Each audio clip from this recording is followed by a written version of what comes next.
Hi there, welcome to this week's Google Partners live stream, coming at you live from Google here in Mountain View. We're going to be doing a quick post-debate recap. Just kidding. We're going to be talking about the Google Display Network today, almost as exciting. My name is Jessie Hochhalter. I'm on the sales strategy and enablement team here at Google on the channel sales side of things, working with you guys, the partners.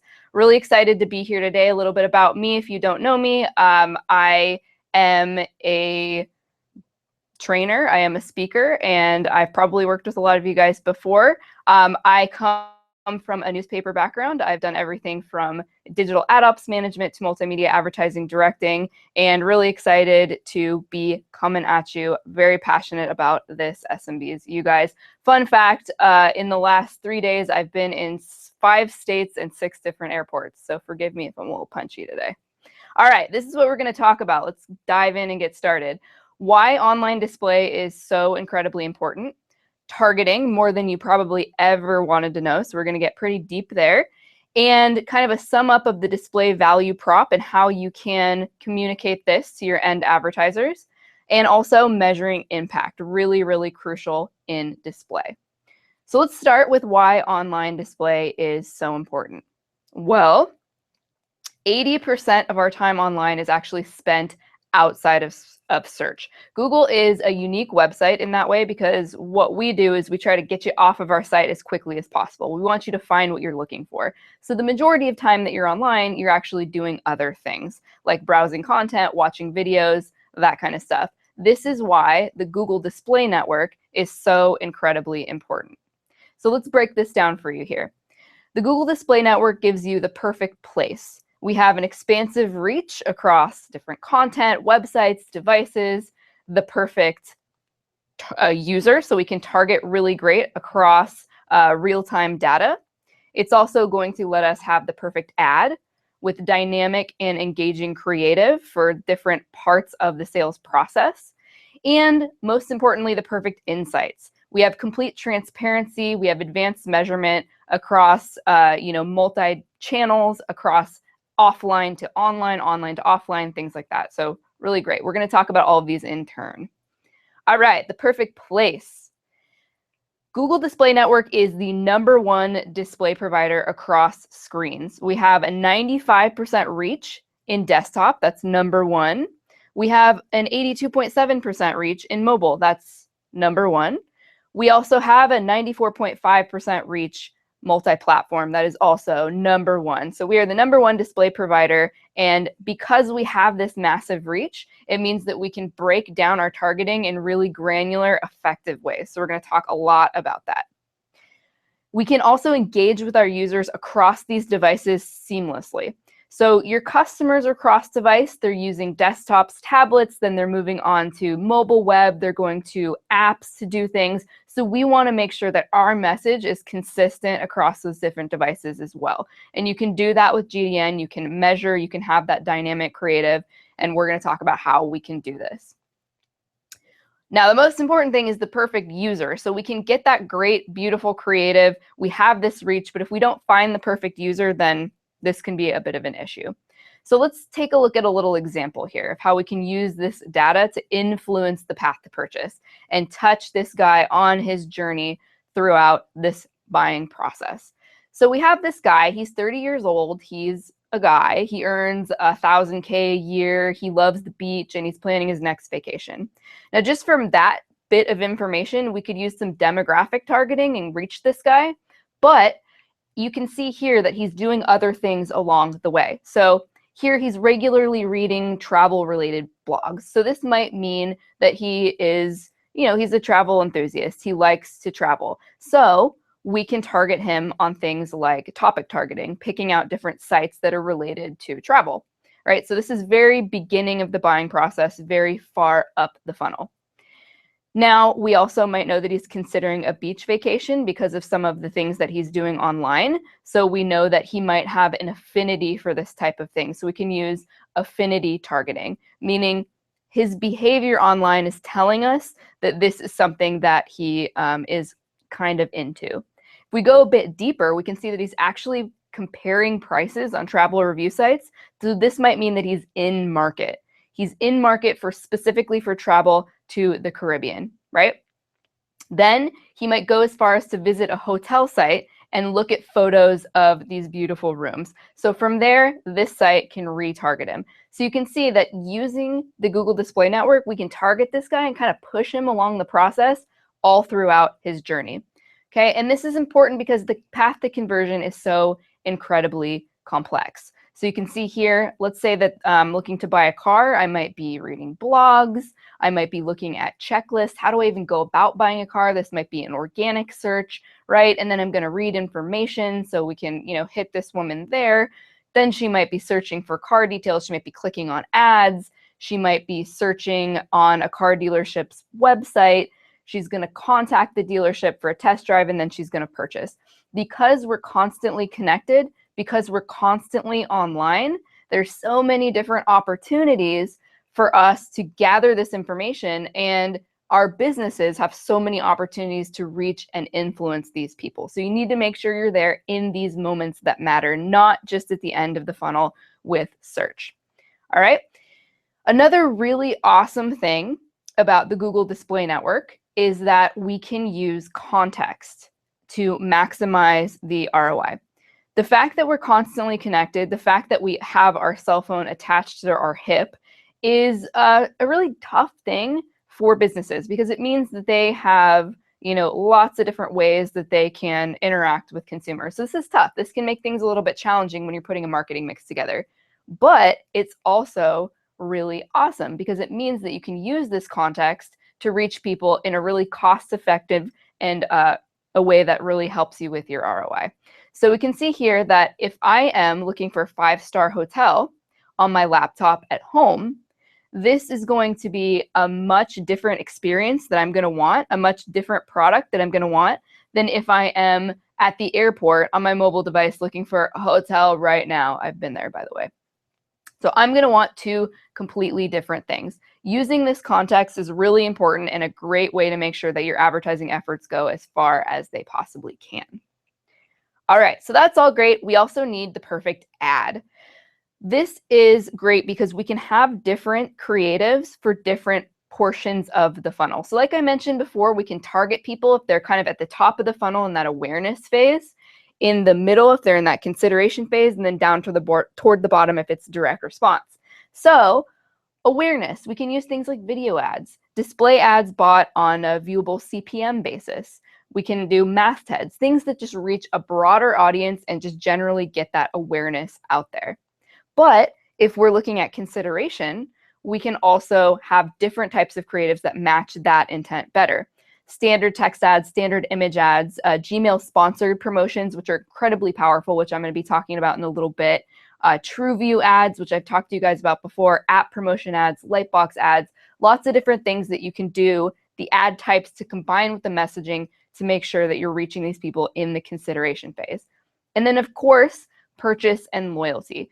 These can be things like more dynamic ads, dynamic image ads, dynamic text ads, click to call. So you're actually looking to get that conversion. Click to locate, app re-engagement. So when you're re-engaging and trying to build that loyalty. So making sure that you have the correct creative across the funnel is really important and something you can do pretty easily with GDN. And the perfect insights. So if you guys have worked with me at all, you know that I love Google Analytics more than most members of my family. Sorry, Mom, I know you're watching. I know you're always watching. But this is true. Insights are so, so, so important. You can have a great campaign. You can be targeting the right people. You can be on awesome websites. You can have a great ad. But if you don't know what's actually happening, this can be problematic and it can make your campaign not as effective as it could be. So the good news here is that with Google, we have a suite of measurement solutions outside of just analytics to deliver insight across your objectives. So things like brand impact, if you're doing something where you want awareness, you can look at viewability. You can look at what's the extra reach. Things like brand lift with Google consumer surveys. So actually seeing how much of a lift in brand interest did you get from doing these ads. Intra and multi-channel impact and ROI. Things look like looking at conversion lift reports, search lift, sales lift, and multi-channel funnels. One of the most important is cross-device because One stat that I love is 90% of people who do something, who make a purchase, convert, they go from one device to another. So they're using more than one device, the majority of people. So we can look at cross-device conversions and things like that. And then, of course, offline, online conversion. So going online to offline, online to store transactions and tracking. We're getting a little bit better there. This is technology that's coming about, but we have lots of solutions in terms of ways to track. So to sum up this portion, the Google Display Network, you have perfect insights, so complete transparency and that advanced measurement. We have the dynamic and engaging creatives. We can hit people across this huge network, all of this content, all of these devices efficiently, because we have these cross-funnel solutions that leverage this real-time data. All right, here's the fun part. Let's do our deep dive into targeting. This is going to be a lot, so bear with me. Now, this has not changed. Our objective as a marketing advertising professional for our clients, for our customers, has not changed. We want to reach the right audience, and we want to do so at scale and in a cost-effective way. This is how we're going to get more customers in the door for them. This is how we're going to get more sales for them. So how can we do this with the Google Display Network? Well, I'm so glad you asked, because there are lots of ways we can do this. This is a very busy but very important slide for you guys. This is how you can efficiently reach people across your marketing objectives and across the funnel. So this just sort of really nicely shows you how you can go from awareness to consideration to purchase.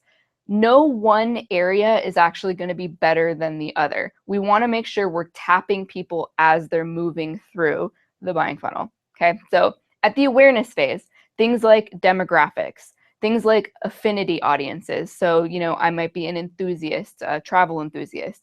Placement targeting, so looking at specific sites, right? These are things that are broad and you're kind of going after awareness there. Now we can dig a little bit deeper when people are having, they're more in that consideration phase. So they're aware, but they're kind of just deciding, right? So we can do custom affinity audiences, which is just a little bit deeper than just looking at those travel enthusiasts. We can actually say who are surfing fanatics, so we can create custom categories. Audience keywords, formerly known as keyword contextual targeting. So looking at what people have actually searched for and looked at in terms of keywords. That's actually using a keyword list. Topic targeting, so travel pages, just looking at groups of different sites. Similar audiences, in-market audiences, that's getting a bit deeper. And then content keywords or display select keywords, DSK, acronyms, display select keywords, now known as content keywords. This is getting deeper still. And then, of course, retargeting to re-engage and get that brand loyalty. We're going to dig into a few of these, so don't worry if this sounds like a lot, but just kind of a fun how-to guide for you right there. Now, it's important to remember there are two main families of targeting. This is really important to think about. There's audience targeting. So that's when we're trying to go after that person, right? Demo targeting is a good example of this. So we're going after, this females who are of this age, who own a poodle, whatever it might be. We're going after a specific person. Then we have interest. So are these people interested in something? Do they have an affinity for it? Are they actually in market for it? And then remarketing. So these people that I'm targeting, this audience, did they come to my website before? Then we have more sophisticated, a little bit deeper targeting that is about context. So it doesn't have to be actually more sophisticated. It just depends how you use it. It's a good best practice to use both because they both can provide really valuable results for you. Context, things like audience keyword targeting. So, what is the context in which the ad is going to show? Placement targeting, what sites? Topic targeting, what kind of cluster of content is it going to show within? So this is looking at the context and the content rather than the actual audience. Okay, so let's just keep that in mind. And I would be remiss if I didn't mention this kind of buzzword that's floating around, performance display. This is just display that is lower in the funnel. So I want to take a second here to kind of talk about something that has happened. There's been this shift because back in the day, display was looked at as branding, right? It was, and branding has become more of a kind of a dirty word, right? So then we called it targeted branding, right? Display is targeted branding. Now, what has shifted is that display still has a great branding effect, and there is still a lot of display you can do where you're reaching that kind of general awareness audience. But now we have performance display. As we have better insights, as we have better trackability, we can actually get into performance display, like audience keywords and display remarketing and in-market audiences, similar audiences. I'll talk about some of these, but things where you're actually looking to drive sales and loyalty. This is different. So we want to make sure, and when we talk about tracking and looking at the different metrics toward the end, we want to make sure that we're holding these different types of display to different standards because they do different things. Performance display is about performance, obviously. So let's talk about some different types of targeting in a little bit more detail. In-market audiences, this is very, very cool. This is how we drive higher consideration among people who are actually actively researching and intending to buy your product or service. So this is different from interest. This is intent. Okay, so the way we can look at this is affinity audience, right? That's a bit higher in the buying funnel. That has to do more with interest. This has to do with intent. So Google uses sophisticated algorithms, right? We love our algorithms here. Signals like site content, recency, and we use these to differentiate people who are just interested to people who are actually in the thin market to buy, right? And then we serve these ads to users who are actually close to that. We have custom-built real-time data, and this allows us to reach users with strong purchase intent behavior. We can have precise segments, so we can get users based on site and page content, the recency and frequency of their visits, and this really helps you reach those potential new customers and drive really highly qualified traffic. So again, this is in that area of performance display. Okay, you don't want to get too focused on just this. It's really important to make sure that you're using all of the different display techniques that you can so that you're taking the person who is just in the interest category and moving them over to someone who's actually in the intent category. So this is really important to note. All right, so great one there. Let's move on to some best practices when we're talking about in-market audiences. This little bunny kills me. Like, bunny lips are probably my favorite thing. That's weird. That's a really weird thing to say, but it's true. Love bunny lips. Make sure to tailor the creative to the segment you're targeting. Okay, so the creative needs to be very in line with the specific segment. Whenever possible, use conversion tracking and activate Conversion Optimizer. Now, Conversion Optimizer is something where you need a minimum number of conversions to do this, but it's a really great automated tool that actually serves the ads so that you're working toward a specific conversion goal. Create separate dedicated ad groups for in-market audiences for optimal performance. So making sure that you're actually separating that out so you can track and measure separately and tweak that in its own way. And some things to avoid. Don't make this bunny sad. This bunny is so disappointed in you if you do this. Don't use in-market audiences at the same time as comparable interest category marketing segment. This is to prevent overlap. Okay, so there are really great ways to use different display targeting to target people at different phases, but you want to make sure that there's not that overlap because this can mean some waste. And you guys, don't target a segment that's unrelated to your product or service. I mean, how many times do I have to tell you? If you're a pizza place, quit, targeting people who are looking for pink fluffy bunny slippers. It's just not what you want to do. I know this comes as a surprise, but you want to make sure you're actually targeting people who are interested in what you have to offer. Shocking. All right. Audience keywords, another great one. This was formerly known as keyword contextual targeting, or as I like to call it, KCT. I was about to say, yeah, you know me, but then I was like, this is live and they can't edit that out. So, but I did it anyway. It's terrible. Okay, how it works. Audience keywords, forget that. I'm getting dirty looks from my producers. Just kidding, that's not actually happening. Okay, how it works. Match your ads to site or pages based on keywords and topics you've chosen. So this is really important because those other things we've been looking at, like the affinity targeting and people who are in market, we're actually looking at their behavior. So it's a form of behavioral targeting, whereas this, we're looking at a keyword list. Okay, so we're matching the ads to sites or pages based on context and based on this audience and what they've searched. This is really great because you have control and the reporting is really in depth. Keywords give you flexibility to define your targeting. They can give you complete transparency because you can actually see what's going on a keyword level. So that's really awesome. It's really simple to set up because you can just copy your search campaign over. You don't want to leave it at that, but this is a great way to get started. Sophisticated targeting. You can serve ads with confidence because we match your ads only if we know that there's a high likelihood of conversion. Okay, so again, those kind of that contextual engine, the algorithms that we use to make sure that people are actually getting closer to a conversion. All right, so the do's and do's nots of audience keywords. Things to do. Make this little pitty so happy. Look at that smile. I love that.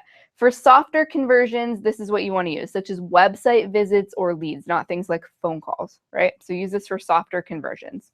Check placement reports. So make sure you have the data. You can go in and you can see which keywords and which sites are actually performing. So go in and check those. Exclude the ones that are not performing. Bidding target CPA is a good idea so that you can hit certain cost per acquisition goals, right? And then again, whenever possible, use conversion tracking, use conversion optimizer to make sure that you are optimizing for CPA performance. Now, don't do these things. This pug is very disappointed in you. Don't expect immediate performance. Keyword contextual targeting provides volume, or the audience keywords provides volume over performance unless it's optimized using some of those other tactics I just told you to do. Don't just copy search keywords over. This is a great way to get started, but make sure you're optimizing those keywords for that mid-funnel user, okay? And you can always turn on content keywords. This is audience keywords. I know this gets so confusing. I'm still trying to keep it straight in my brain, especially because the names of these just changed, but that's display select keywords, as it was formerly known. The artist formerly known as display select keywords is now content keywords. Content keywords can give you immediate performance, but lower volume because they are lower in the buying funnel. This is what people are actually looking at versus audience keywords is what they had looked at, right? So don't expect immediate performance from this, but you can always turn on content keywords. This can help your performance, but at a lower volume. But if you're looking for immediate volume, you can always turn on auto targeting, which is going to say, just basically saying, Google, have at it. Do your thing. All right. Gmail sponsored promotions. These have been around for a bit now, but I think they're really underutilized. So hear me out here. These are really cool. You can deliver engaging full page ads directly to consumers' Gmail inboxes. Okay, how does this work? So you're going to target the audience. This is targeting what the person is interested in, what they're in market for. So those are really great, measuring or targeting tactics, not necessarily what's in their inbox, right? So you're going to target these people, and then Google's going to serve a teaser ad at the top of the promotions tab in their account. You could, if you have a Gmail account, I'm sure you've seen this. What's really great is this is the cost per click model, right? So if they click to expand that teaser ad, then they expand to a full page landing page, as you can see there in the little image below, and you get the 100% share of voice on the screen. And then you can measure if people actually click through.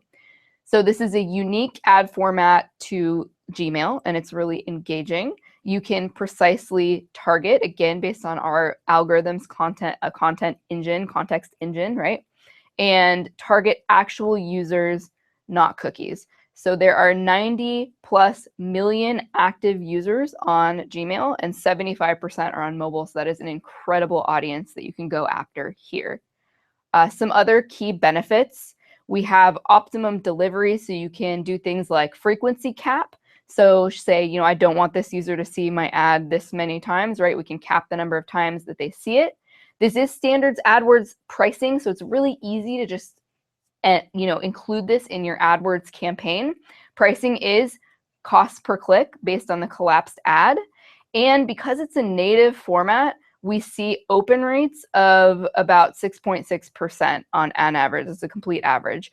This high performance, the performance is on par or better than display placements. And if you want to take this a step further, use customer match as an added targeted option. I don't want to go too deep into customer match because that's a whole other subject, but essentially we can do things like use the client's email base and scrub our list with theirs to either target those people or exclude those people. So if you use customer match, that's an added targeting option that gets even cooler and even deeper.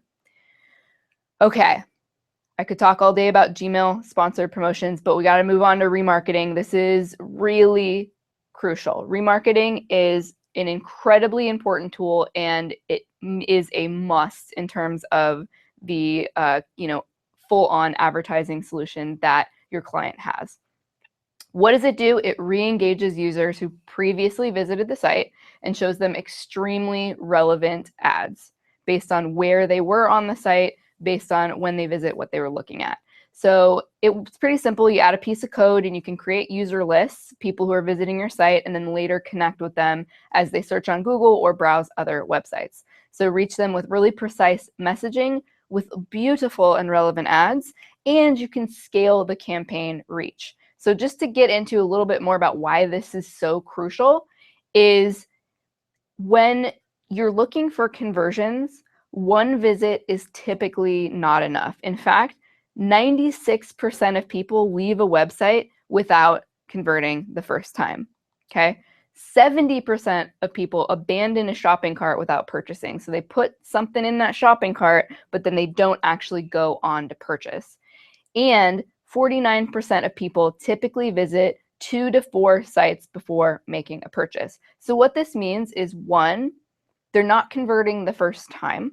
So you want to make sure that you stay in front of them. And two, they're visiting other sites. They're visiting 2 to 4 other sites, probably, a competitor of yours. So you want to make sure that you have a chance to get back in front of them and say, hey, remember me? I was pretty cool, right? You want to come hang out on my site again? Maybe convert this time, right? That's what remarketing does for you. You can add conversions is really the bottom line. So let's say you drive 100 people to your site. As we saw, 96% don't convert the first time, so 4 might convert. But then if you add remarketing, you can see maybe an additional 3. Again, this is illustrative example only. This is not a real scenario or any promise, but this is going to be kind of the typical what we're looking to do is add those additional converts, right? Perfect. Okay, similar audience. So let's talk about this. Similar audience is really, really interesting. This is kind of a way to expand your remarketing efforts. Remarketing, as we know, is extremely powerful, but when we have a client who's doing remarketing, oftentimes we see that there's not a big pool to draw from because you have to have really big site traffic, right, in order to retarget these people. This is why you don't want to do remarketing alone. You want to have these other kind of targeting options that you're looking for as well. But with similar audience, you can find a new audience who are people that share characteristics with your site visitors. So people who you already know are interested, people who've been to your site, you take that and you kind of clone them and you say, what people look like these people? And what we found is that that leads to more conversions. So how does it work? You have to have remarketing enabled. You have to be building a remarketing list. But based on that list, you look at browsing activity and different data to understand shared interests and characteristics of users visiting your site. Then what Google does is we automatically find new potential customers who have similar interests, similar behavior to your site visitors. This is amazing because what it lets you do is it lets you reach an audience that's on average 5 times larger than your remarketing lists. And as I just mentioned, that is the #1 issue with remarketing is that the lists tend to be kind of small because it's people who have visited your site. They have to actually visit your site before you can remarket to them. Now, This, again, we have really powerful technology backing this up. This uses sophisticated signals to target these new users really efficiently and effectively. These new users lists are automatically created, really easy to set up. It's simple, it's quick, it's just, you just turn it on. And what we saw here is that by using similar audiences in conjunction with remarketing, advertisers saw about a 41% uplift in conversions. Okay, this is huge. And if you think about it, it makes sense. These are the people that are coming and hanging out on my site, and the ones that are going to convert. Let's find more people like them. Let's find like-minded individuals who want to buy our product, use our service, whatever it might be. So similar audiences is a really, really great tool, and just kind of shows how you can get really deep in the buying funnel here with display. Okay, before we wrap up the targeting, let's look at best practices for display ads, because as we know, we can target exactly the right person at exactly the right time, but if we don't have exactly the right message, we're going to lose them. We need all three of those things. And as we saw with Google Display Network, we've got the right person, we've got the right time. Let's talk about the right message. Make sure that your messaging is clear. Okay? Include a very strong and very explicit call to action. Make sure that you're telling the consumer, the potential customer, what to do. Are you just kind of saying, hey, I exist? Are you saying, call us now? Are you telling them about a price and a promotion? Which, including prices and promotion, really, really increases performance, especially when we're looking at performance display. And then experiment. You know, A/B testing is one of the best things to do. Experiment with images, with colors, with fonts. Choose colors that are easy to view but stand out. Work with your existing color schemes. Balance your ad content. So make sure it's not too heavy on text.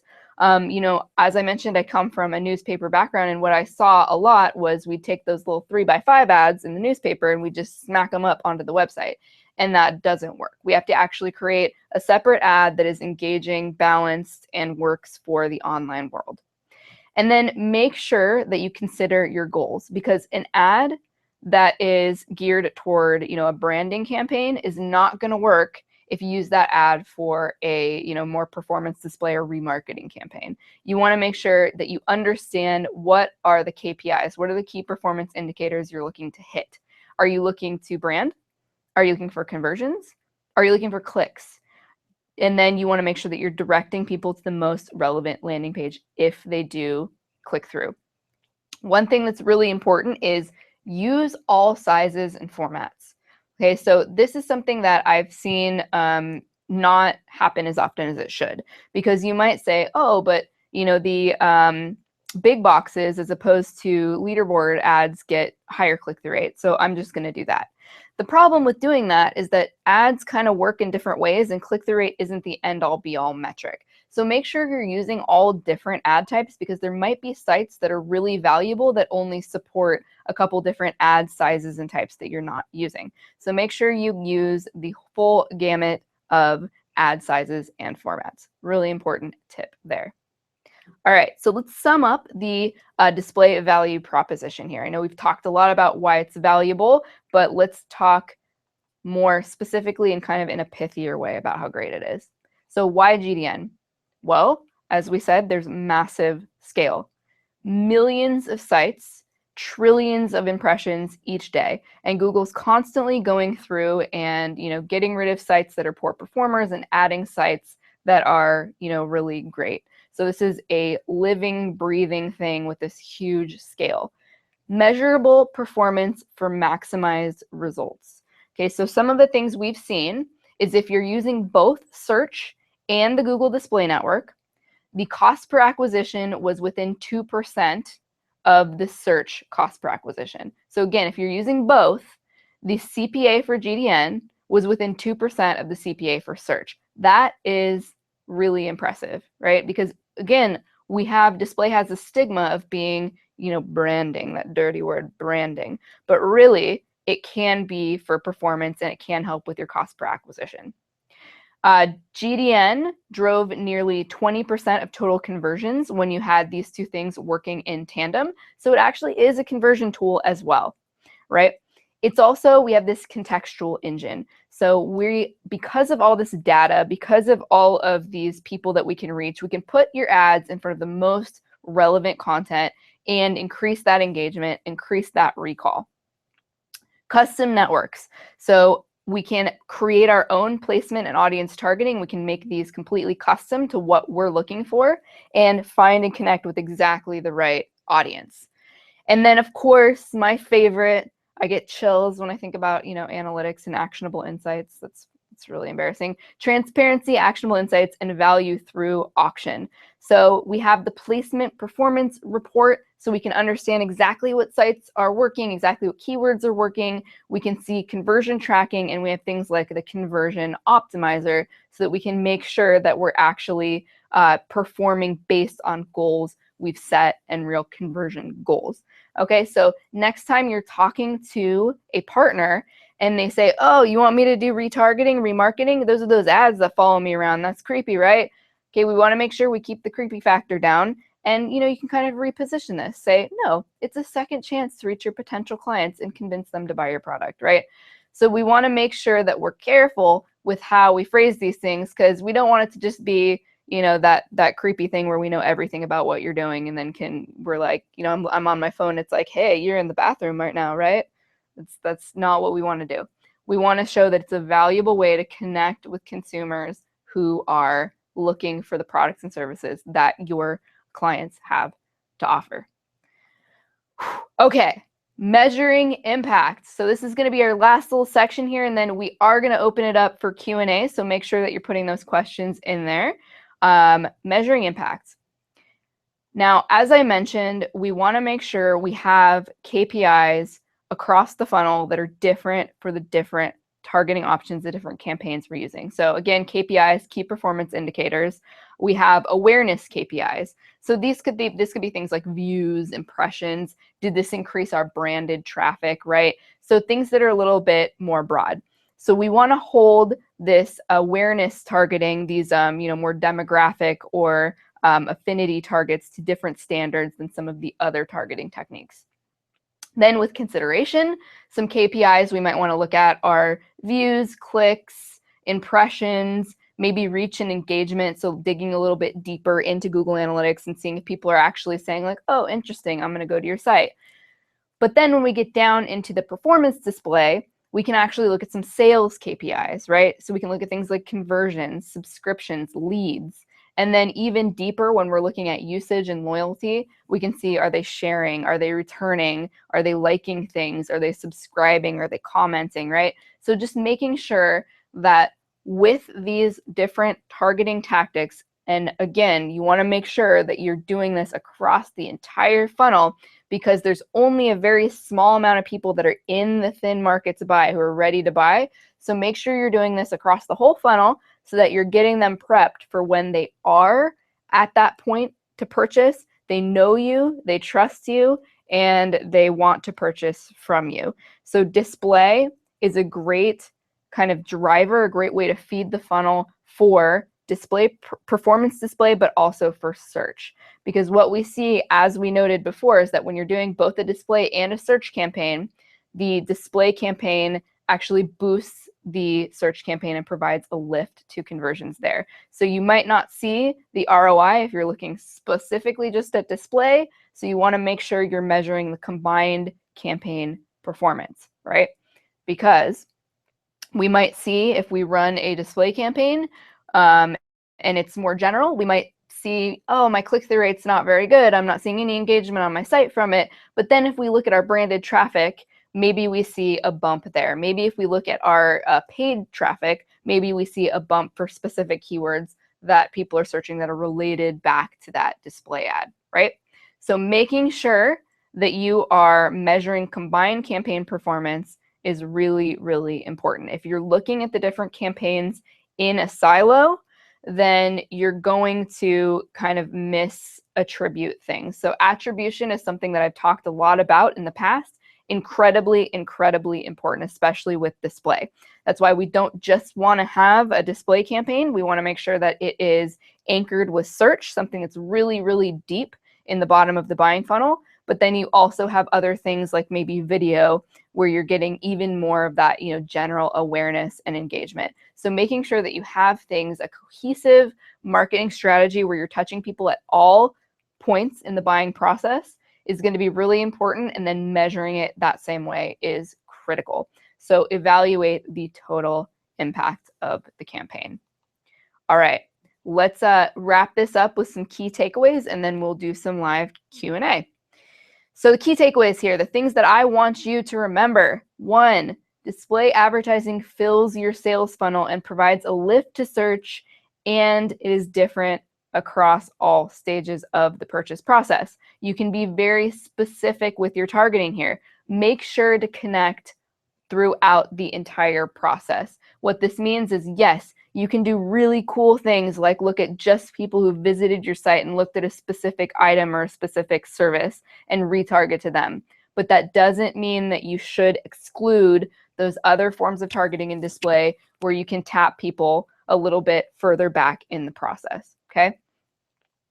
3rd, attribution conversations are absolutely critical in helping the client understand how display ads assist conversions and how they create those conversions. So making sure that you're talking to them about how display is not the same as search, because it is more interruptive, right? People are actively searching for something when they see your, AdWords display text ad, but they're not doing so when we show them a display ad. They might be really, low in the buying funnel, but it is different, and attribution should be different as well. Display is a long-term investment. It is different than search. It's different than video. It's different than traditional media advertising. So make sure you set realistic expectations with your clients, right? That this can take a bit of time to, get to where it needs to go. So with that, we're going to open it up to Q&A. So let me get my little computer rolling here. Awesome. Okay. Let's see. Any questions not from my mom? No? Okay, here's one. How does Google feel about viewability? Okay. Viewability is a really, really key issue. Okay. And now first, let me talk about what viewability is. Viewability is essentially how often the ad's actually being seen. So it's great if you show the ad, but if no one's actually seeing it, then what's the value there? So with Google, we know that in order to, have that conversion and make the money, we need people to engage with the ad. Engagement leads to conversion, conversion leads to purchase and ROI, right? So in order to have that engagement, you need to be able to see the ad. Okay, so viewability is incredibly important, and this is something that Google gives, we report on it and we take it very, very seriously and make sure that we're vetting sites that allow ads to be viewable and then getting rid of the ones where viewability is not as good. And there are different models where you can actually bid on viewability. So cool. So thank you for that. All right. Do Gmail ads work on inbox? That's a very good question. I think so. As far as I know, Gmail ads only work in the actual Gmail platform, but I can definitely follow up on that one. That's an awesome question. Okay. Where would custom high-end jewelry fall into the data? Okay, so I'm assuming this means in terms of targeting people who are looking for custom high-end jewelry, we can do lots of really great things there. So if you're looking for something that's specific, what we want to do, I'm really glad you brought this up because this is applicable across different topics, but if it's something as specific as that, what we want to do is, of course, we want to make sure we're remarketing to people who've been to the site. Of course, we want to make sure we're looking for people who are actually in the market for high-end jewelry by looking at maybe their search behavior, looking at where they've been, things like that, right? But then we also want to step back and get a little bit more broad. So we push people to this custom high-end jewelry, right? So maybe it might be people who have an affinity for fashion. So, or people with a higher household income. And then we can show that ad and kind of move them from awareness to, oh, maybe next time I should actually get custom jewelry, to the end of the process where they're like, yeah, I'm looking for custom jewelry, right? So this fits in here, but we just want to make sure that we're hitting everybody at that stage, because this is a very, very small group. So we don't want to just get hyper focused on that particular group. So really, really good question. And this is true for different categories. Okay, I love this one. How effective is display advertising for healthcare service industries? This is a really timely question, because obviously healthcare is a really great vertical right now to be going after because of all of the different, changes and the possible changes and what's going on there. Healthcare can be tough in terms of remarketing, right? Because we have certain, we don't want to say, if I'm looking for, oh, I just had a heart attack, we don't want to be, sending an ad to someone saying, oh, you just had a heart attack, too bad. That's gonna, definitely not look good for anybody. So healthcare can be a little tough in that way.